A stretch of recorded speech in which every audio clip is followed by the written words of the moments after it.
Hi there, welcome to our presentation. Wendy and I are very excited to participate in a future date conference.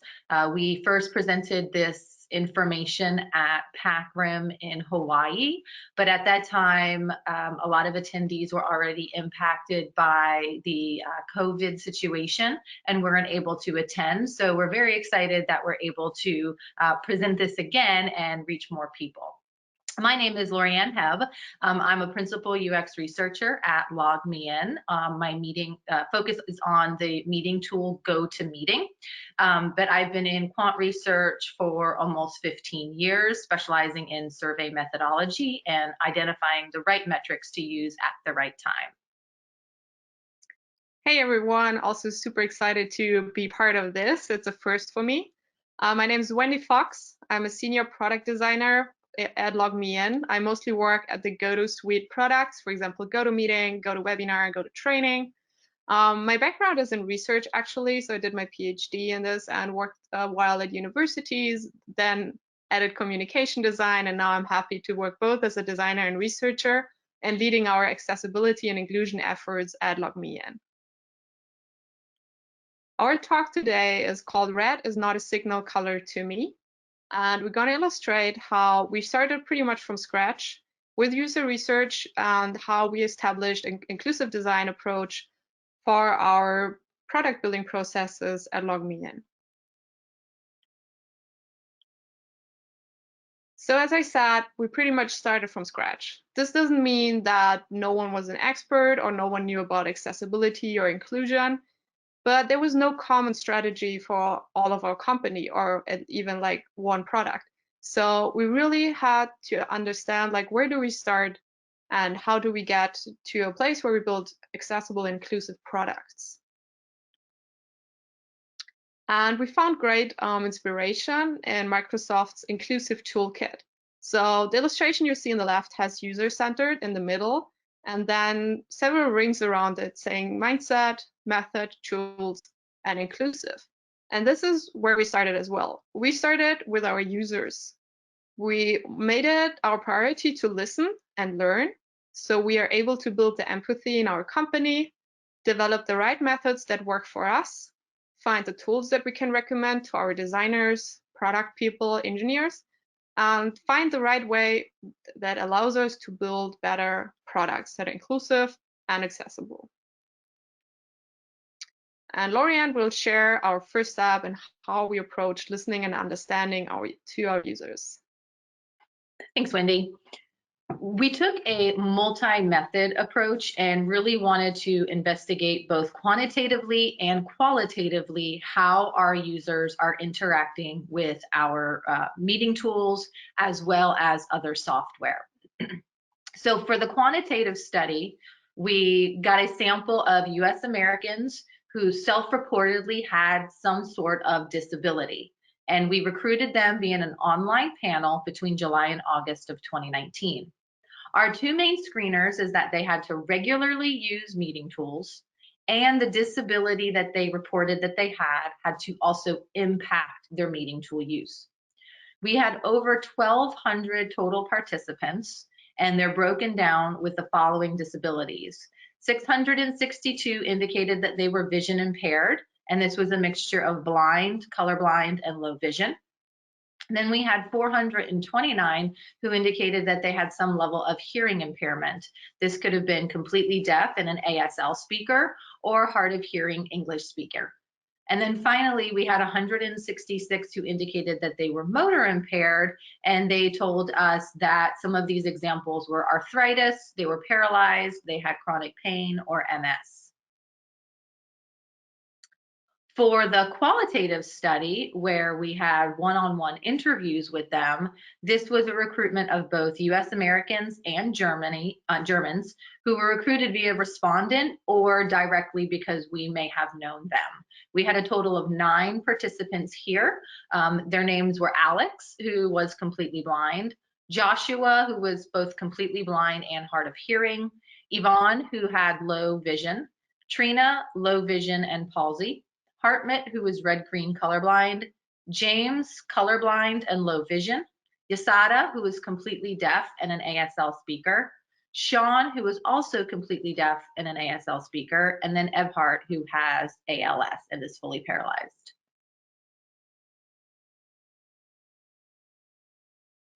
We had 3 key findings from both of the qualitative and quantitative research. So looking at both of the results together, what we found was that users with less severe disabilities actually find meeting tools more difficult to use compared to those with more severe disabilities. We also found that users prefer online meeting tools to be accessible out of the box. And then finally, if users have frustrating experiences due to the lack of accessibility, this can then cause them to stop using the product. Our first finding, users with less severe disabilities find meeting tools more difficult to use. We actually thought this was a pretty interesting finding, as it's not what we would have expected. What we found was that users with low vision, not blind, or low hearing, not deaf, score meeting tools as the hardest to use. Looking at the statement, whichever meeting tool that they had, they rated that on the statement, this meeting tool is easy to use. It was on a 7-point scale where 1 was strongly disagree and 7 was strongly agree. And below that, we have the means broken out for each of the types of self-reported disabilities. And what we found was that those with low vision and those who were hard of hearing are rating it less easier to use. And this was a significant difference when you look at those who are blind, colorblind, or fully deaf. So they are definitely indicating that it's not as easy to use as those who have more severe disabilities. So we started investigating some of the data to understand why this might be. And one of the things that we found that support this is that users with less severe disabilities are actually less aware of the native assistive options in their operating systems. So with the question, are you aware of the assistive options in the Mac Windows operating system? On the left-hand side, we have the hearing disabilities broken out. So those who are deaf, 83% of them say yes, and they use them. Whereas only 65% of those who were hard of hearing said that they used them, and 14% actually indicated that they weren't aware of those options. The breakdowns aren't as strong of a pattern for those who are vision impaired, with about the same proportion of people indicating that they use them, but definitely a much higher proportion of people with low vision indicating that they are not aware of those at 13%. So one of the people that we interviewed indicate that they're not aware of these assistive options and they must figure out alternatives. So here's a clip from one of our interviewees. I guess it's been so many years of doing this that I don't really know what is working and what's not. Like if there was a solution out there to make it easier for me, I don't even know if I would understand what could be easier because I am not aware of different options. Does that make sense? I don't even know what choices I have or what's good. I mean, I know it's embarrassing and I know what doesn't work, but I don't really know what could be better or what else is out there to be better. So 2 examples of where Trina mentioned that she just doesn't even know what's available. She doesn't know what's out there. And she has low vision, degenerative vision as well. So just kind of talking about that a little bit. And then what we also found is that these less severe disabilities aren't visible. So it's not something that upon meeting somebody, you can instantly know that they have a disability. They may not tell their colleagues that they have this disability. And they also at times feel as though this disability might be embarrassing to them. So here are Trina again, as well as Yvonne, talking a little bit about where some of these problems come into their lives.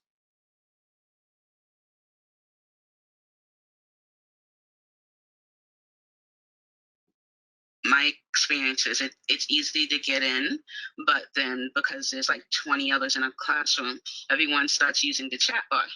That's where it gets challenging for me. It's like, okay, it's really small print on a laptop, so it's challenging to be face to face in the meetings and be able to read it, because I usually have to like really bring my head in closely to read the writing. I do have a magnifying feature on my computer, but for some reason when I open it, it makes it challenging maneuvering around. So I just kind of wing it and don't use it because it just interferes a lot with the videos. I do go on to conference calls on my phone, and I find that a whole lot easier, but generally I will like take myself off from live video feeds so I can read the messages and respond. It's just a little more comfortable.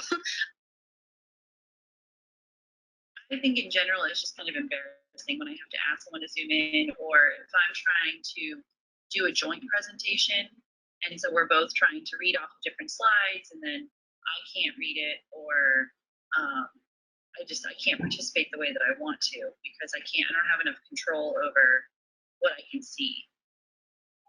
I mean, I can't say that my employer has been super accommodating about anything, but I'm also a little embarrassed to ask for help, if that makes sense.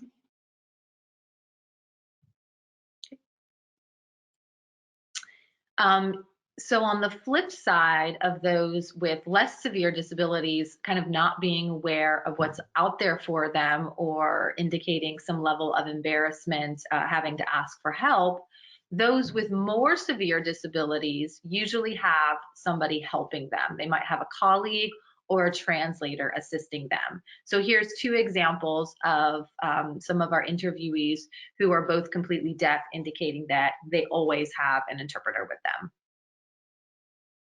Every meeting that I have is different. If like meetings about IT, technology things, I'm not usually involved. Typically, we'll go ahead and send an email, a chat email, so that everyone's on the same page. If I am involved in a meeting such as that, I will always have an interpreter available. So they'll have a note taker also on the computer, and word processing.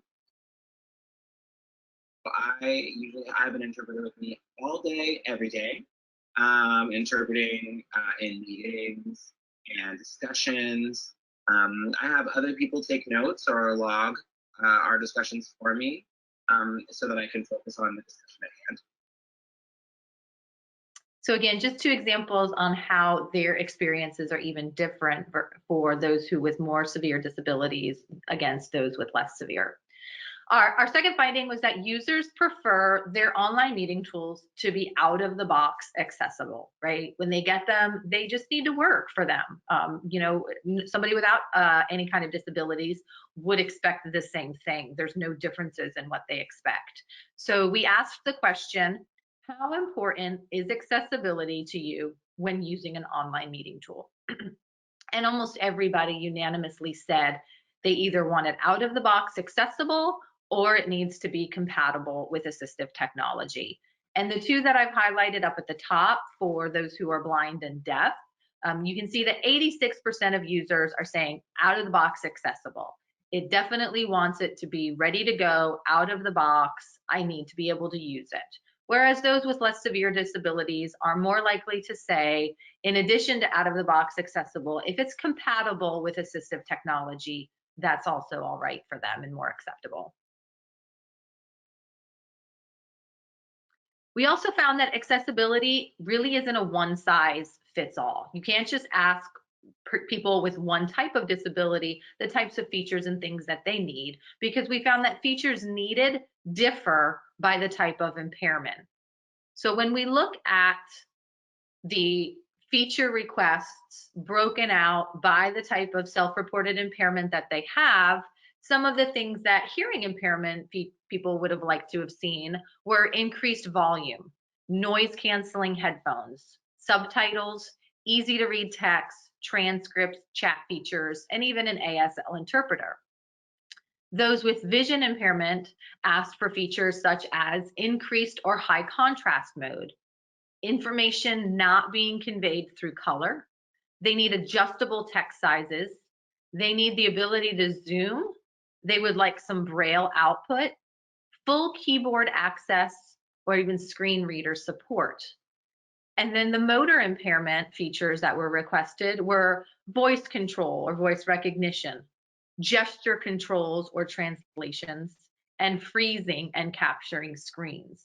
So again, when thinking about designing, you can't just focus on people with one type of impairment. You have to look at everybody. Our third finding was that frustrating experiences due to the lack of accessibility can cause discontinued use. So what we found here is that these accessibility shortcomings can complicate users' lives, and they might even turn them away. 38% of our respondents from the quantitative survey stopped using software due to the lack of accessibility. Some of the quotes were, "Yes, I hate being frustrated by it or having to have another person assist me.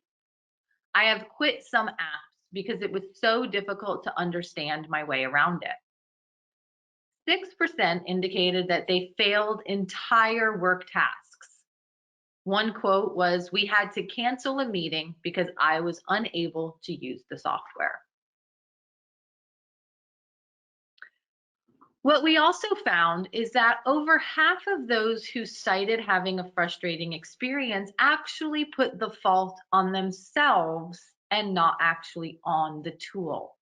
So when we look at the question, please describe the most frustrating experience you have had with inaccessible software, almost 3/4 of them said that there was some kind of software that had shortcomings. And when we broke that out, 39% put the blame on themselves of not being able to use the tool, and only 35% put it on the tool. So more people were blaming, saying it was because of their incompetencies that they couldn't use the tool. Some of the quotes from these are being left out of knowing important information being discussed in a meeting. Due to my deficiency, I stopped using a lot of software. This is from a director who was legally blind. I have to get a coworker to set it up for me. It's frustrating because it makes me feel incompetent, a banking manager with low vision. Not being able to use the software because of the lack of accessibility features such as voice control, a database admin with low vision. When the buttons are all shaped the same but are different colors, the company owner who is colorblind. When we look at those who had positive experiences, we found that delight comes from independence and success. We asked users also to please describe the best experience you have had with accessible software. And the three main themes that came out of this was that it's easy to use. I'm successful in the task that I was trying to complete, and they appreciated it because it was accessible. Some of the quotes from those types of responses: I was able to participate at everyone's level, an engineer with hearing impairment. Being accepted, an IT manager with hearing impairment. There are no embarrassing scenarios, a broker with hearing impairment. Feeling empowered, a retail specialist with vision and motor impairments. So some of the takeaway we have from the surveys and the interviews is that we need to design technology so that it is easily accessible to all levels of impairment. We know that inaccessible technology can cause users to discontinue, and not everyone is aware of the assistive technology options. Also, accessible technology brings users of all different kinds together, right? It makes them feel as though they are part of the larger group.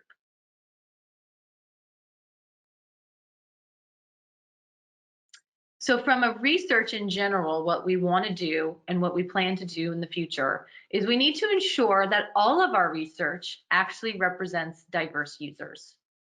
We need to build this pool of users who we can ask to be references and points of contact. And we need to allow our product decisions to consider all users' needs, their expectations, their behaviors, and their motivations. And now I will pass it over to Wendy to talk about the design process. Thanks so much. So, you know, pretty much so what we learned, and we're pretty much on the same level now. So I want to share how you can go on. What's the next step? So you did the learning and understanding, and you know what are the expectations and needs.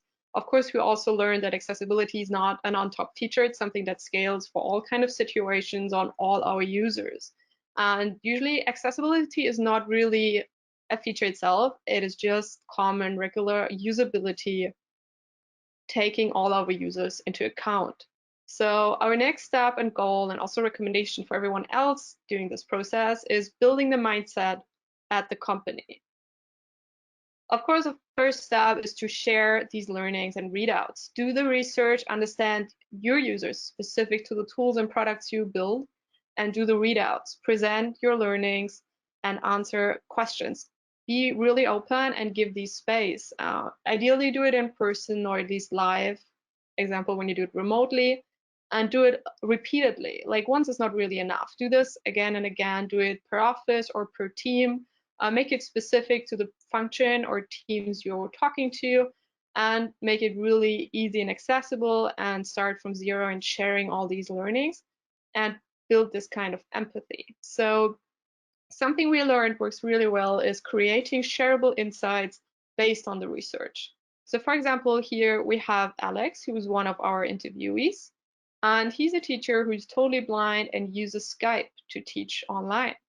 One of his quotes was, "I have a hard time with the whiteboard feature and with polls." So we learned that even though Skype is accessible for him in general, there are some features that are not just designed in a way he can use them. And then we had 4 major learnings, especially for our engineers. One was that keyboard access and shortcuts are very important for him to navigate and operate the tool. Then we also learned that the main screen reader he uses on desktop are JAWS and NVDA, which allows our testing engineers to test for these specific tools and try their products with JAWS or NVDA. Then we also learned that he's an iPhone user and he uses VoiceOver and Tag Talk to operate it, which is interesting for our engineers working on our mobile apps. And then an additional thing that was just super interesting to learn is that even though he does use artificial voices, especially for speed and efficiency and when he's working, he does prefer natural voices for entertainment, for example, when he is listening to an audiobook. So this was a really interesting way for us to learn how to make something more individual and add an interesting design feature to auditive content. And I want to share one of the snippets that we share with our product, our teams that work on our products. And for example, here is Sean sharing on how his perspective when using a meeting tool differs from, for example, you or my perspective. Okay, so you focus on the presenter, and you see what's being presented, obviously, and you're listening at the same time. So your focus is on the audio and making sure that it matches with what's being presented, right? So you have a dual focus on hearing what's being said and seeing what's being said. And deaf people, I always need to see the presenter, and if the presenter is not signing, then I will look to the interpreter, and just to make sure, and I have to kind of quickly go back to also what's being shown. So for a presenter, typically have to wait, right? So there's a lot of like indication. And a hearing person can also read and listen at the same time and then have comprehension. Whereas as a deaf person, we have 1 or 2 or maybe 3 seconds of a delay because of translation, because of the interpreter, because of sign language. And then we understand the signing and then we have to find what it is that's being presented. So my focus takes kind of, chameleon eyes sometimes.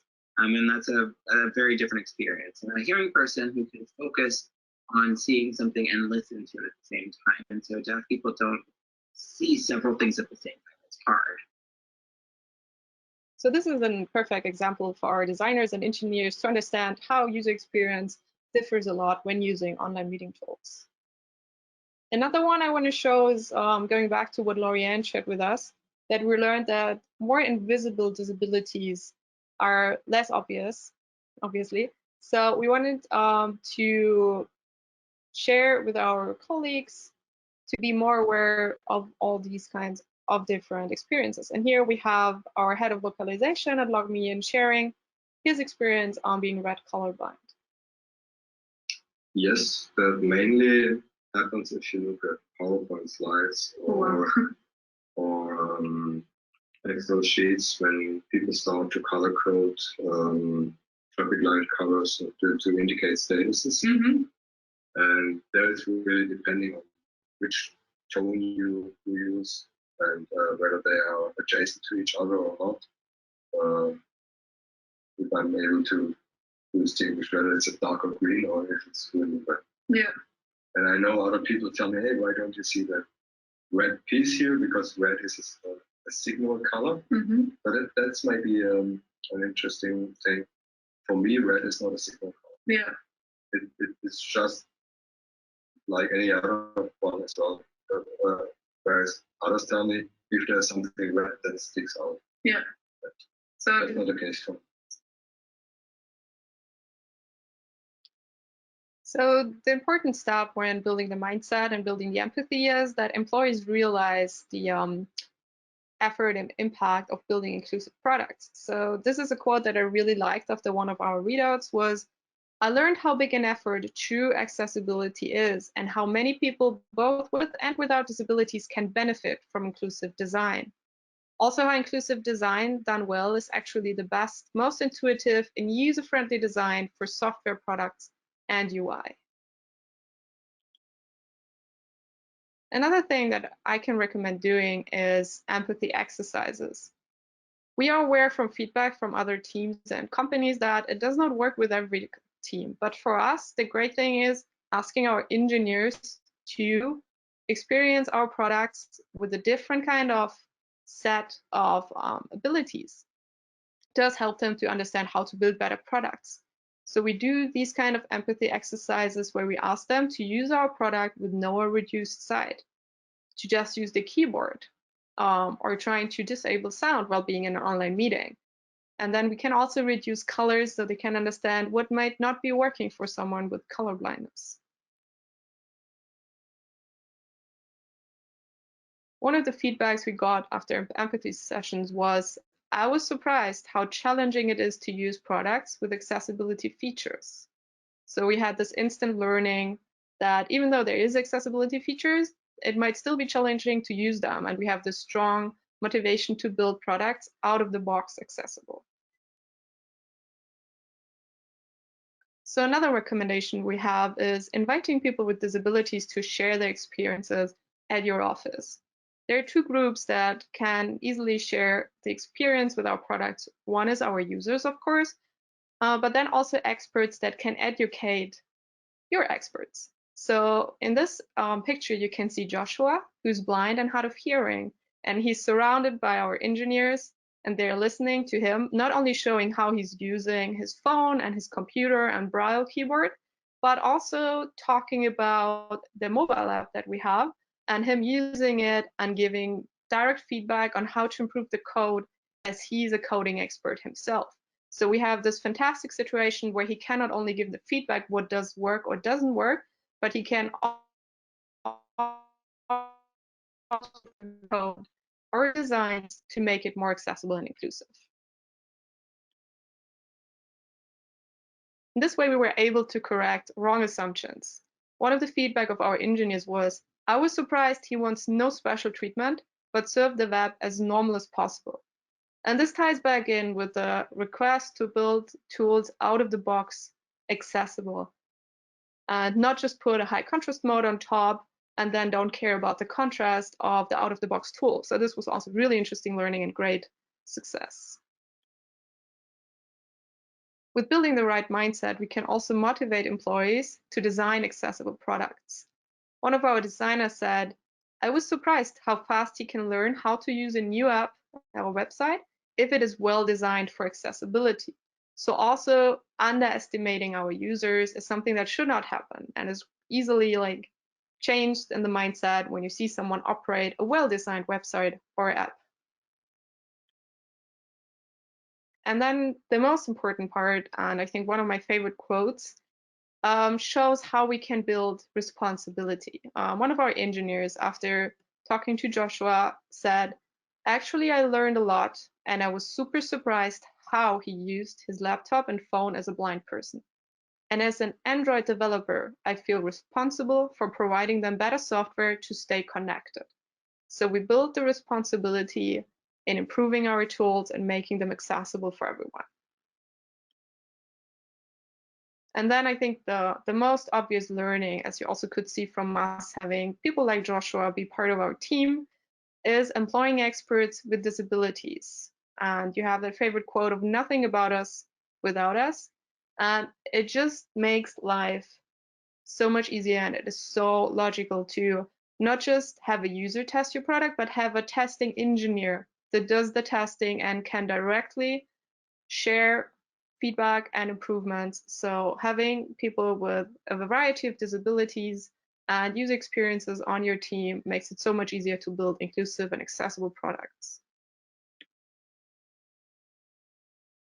Our next step was to identifying the right methods.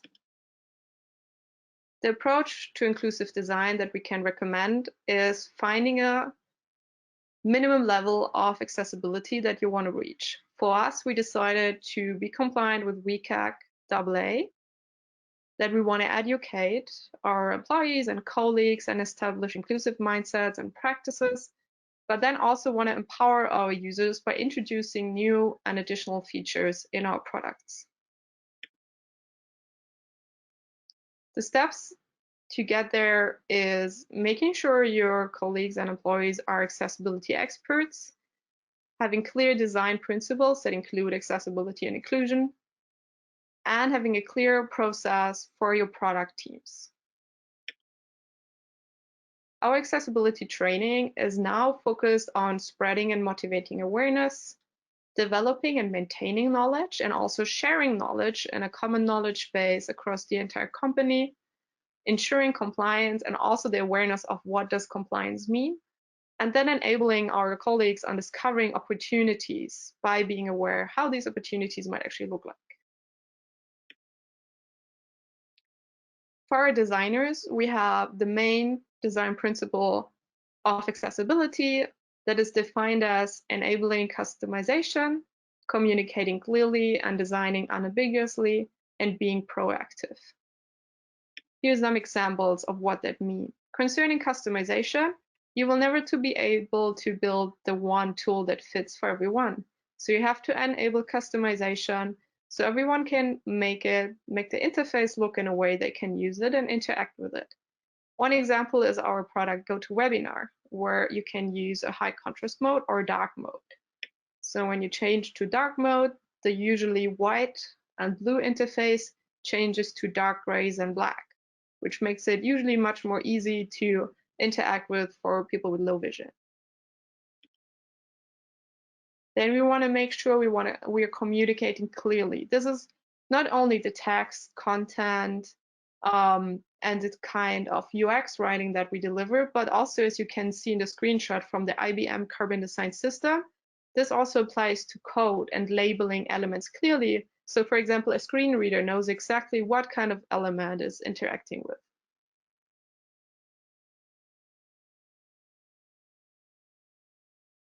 designing unambiguously is, of course, making clear whatever you use, being it icons, just use it for the same thing, having a constant navigation. But also we include this, for example, with color contrast. So we improved our meeting controls in GoToMeeting. First, we had an insufficient contrast of 1.85 to 1. And we changed our color palette, and now we can achieve contrast of 4.5 to 1 for all our core elements and main controls.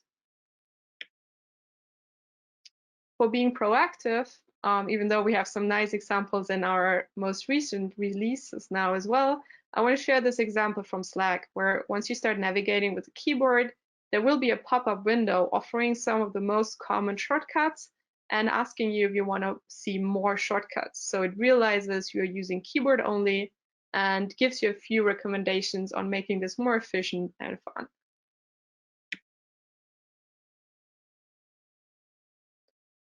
And here's another nice example from starbucks.com, where once you start tabbing through the website and communicating that you're not using a mouse, you will see that in the top right area, there will be a previously hidden button saying skip to main content. So it's really nice to allow users to not having to tab through an entire menu or navigation when they already know they might directly want to go to the main content. So you can make it more smoother and easy for them to access this area. Concerning the creation process, I think that's pretty specific for each team and company, but be aware that there are two areas where you can improve. First, you have to be aware what's your status quo and have a clear list or backlog of what you want to fix and prioritize it. But then the more important part is that everything you build and everything you will touch in the future, make sure to be based on the level of accessibility inclusion that you want as a standard for your products. So finding the right tools, I think, goes hand in hand with finding the right process. I recommend being aware of accessibility tools that your users use. We learned from Alex, for example, that he's using NVDA and JAWS. We learned from others what they use to use an iPhone or Android. We learned about VoiceOver, Tech Talk, and TalkBack. So be aware of what tools are out there, including also stuff like Braille keyboards or eye tracking, and include it in your testing.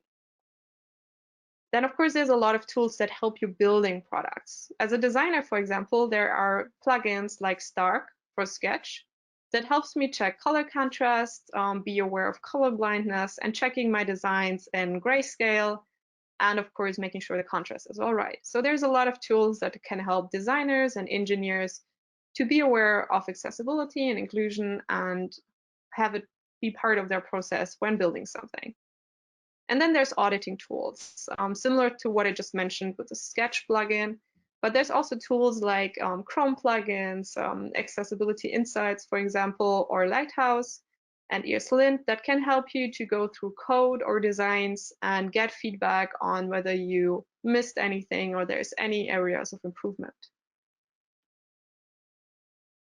And for us, this is the package that allows us to build better products. So we started with our users. We listened, learned, understand it. And based on that, we're focusing on building the empathy within our company and educate our colleagues and employees and make sure they become accessibility experts themselves. Together with our employees, we are building the methods and recommending tools that enable us to build better products. As inclusive design obviously benefits all of our users, these are the three main takeaways that we have. Understand who your users are. Do not base decisions and priorities on subjective assumptions and expectations. Look at the data and speak to your real users. Then build empathy across all functions. This enables you to understand all your users and establish an inclusive mindset throughout your company. Finally, empower your employees to take action. Clear priorities, tools, and processes allow them to take over responsibility and build inclusive products. And that's pretty much Please reach out if you have any further questions. I'm super excited, as Lauriann already said, to be here and be part of this conference. And that's it from me. Lauriann, did you want to add anything? No, I think that covers it. Again, just wanted to thank everybody for listening to our talk